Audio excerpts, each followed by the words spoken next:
Then, ayan na guys, tapos na. Ganyan lang magpalit ng power supply ng mga Epson na printer na ganitong mga model. So, ayun guys, welcome back to my channel. At kung bago ka pa lang sa channel na ito, nag-upload ako dito ng mga video tutorials about sa mga basic troubleshooting sa pagre-repair ng mga laptop at ng mga printer. At sa channel ko na ito guys, nag-upload din ako ng mga video tutorials na related sa ICT na talagang pakikinabangan nyo. Kaya huwag kalimutan mag-like and share at pa-subscribe na rin at pakihit na rin ang notification bell dyan para updated kayo lagi sa mga latest sa mga video yung i-upload ko. So, ayan guys, welcome back sa ating panibagong tutorial. Ngayon ay i-share ko sa inyo kung paano ba magpalit ng mga power supply ng mga Epson na printer na ganitong mga model. So, kasi yung mga model ng mga Epson L210, L220, L360, yan, pare-pareho yan sila ng proseso na pagbaklas. At pagdating kasi sa mga printer na Epson L3110 o 3210, ibang paraan naman ng pagbaklas ng doon sa cover niya. Bali ito kasi guys, iba yung proseso niya sa pagbaklas. Kasi nakadepende yan sa cover nila dito sa likod. Compare sa mga ganitong mga model guys. So, ayan. Dito kasi ako sa school.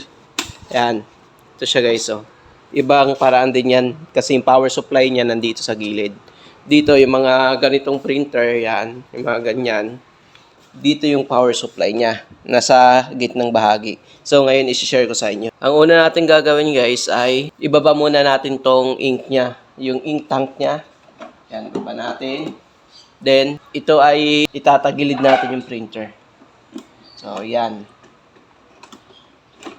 Wala namang problema yan guys kahit na matagilid natin yung printer. So ganyan na siya guys. Makikita ninyo dito sa likod, mayroon siyang tornilyo.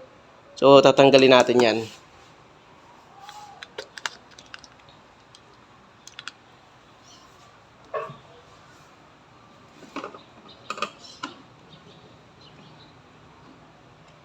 So, ito yung tornilyo niya guys. Then, ito, hilain natin pa ganyan ito. Yan, ayan. Makita ninyo nag-awang na to ng malaki. Pwede na natin kunin. So, ito siya.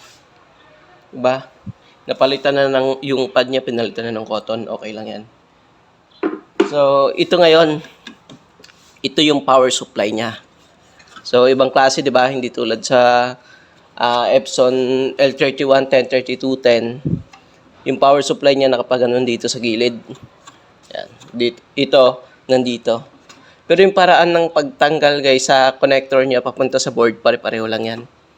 Basta matanggal na ninyo yung power supply. Doon kasi sa Epson L3110, kailangan pambaklasin yung mga cover talaga, yung side cover. Ito kahit hindi na tatanggalin yung side cover, yung tatanggalin lang yun nandito sa waste ink pad niya o yung ink absorber. So, kuha lang tayong pansikot guys. Ito, sisikwatin lang natin. Ito may lock kasi siya dito o kaya dito. Kaso lang ito umurong na yung cover niya dito. May lock na niya siya dito guys na pwede rin nating sikwatin lang matanggal. Pero hindi na natin tatanggalin itong cover para hindi na tayo magtagal. So, ayun guys, ngayon, itong lock dito yung tatanggalin natin para pumitik siya. Anong natin? Yan. So, ito yun siya guys.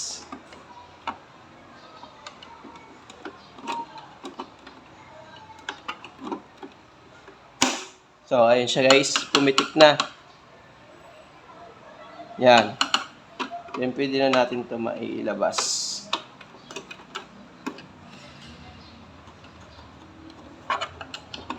Yan. Ito ngayon yung connector niya dito guys. So ito siya. Yan. So, ang gagawin natin dito, hihilain lang natin to. Ayan siya. So, natanggal na natin ngayon yung kanyang power supply. At yung power supply nito guys, pwede tayong mag-order nito online. So, marami ito sa online. Pero hindi na yung talagang original na power supply niya. Mga replacement na lang. Pero goods na rin yun. Sa ngayon ay wala pa tayong power supply. Hindi pa dumating yung order natin. Ipinakita ko lang sa inyo in advance kasi baka pag dumating, ay hindi ko na may video. Kung kailan may libre, isisingit ko na lang yung pagkabit doon. Habang wala akong ginagawa ngayon, ay maituro ko na sa inyo kung paano magpalit ng power supply. So, kapag halimbawa, kinuha ko na, ito na yung power supply. So, ganun lang rin pag ikakabit na natin yung bago natin power supply, i-connect lang natin ito yung connector niya. Ito, connector to papunta sa board sa loob. So, ayan. Kabit lang natin ganyan.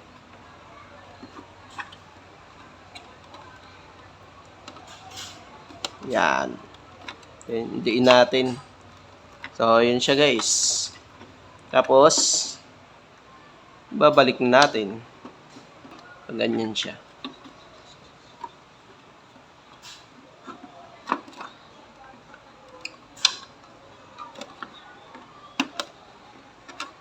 So, pero mas madali yan dito guys. Sungkitin, no? Yung lock niya. Compare dito sa kabila sa ginawa ko. Medyo malambot na kasi ito yung sa kabila. Pero ito talaga yan yung magandang lock na matanggal kaagad. Kasi ito, maliit lang siya, oh. Yan, hindi pala nakikita.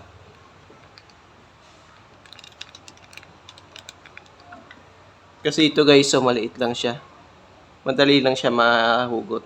So, ikakabit natin. Ganun lang rin guys. Pagkabit. Yan. Then, tulak na natin. Yun.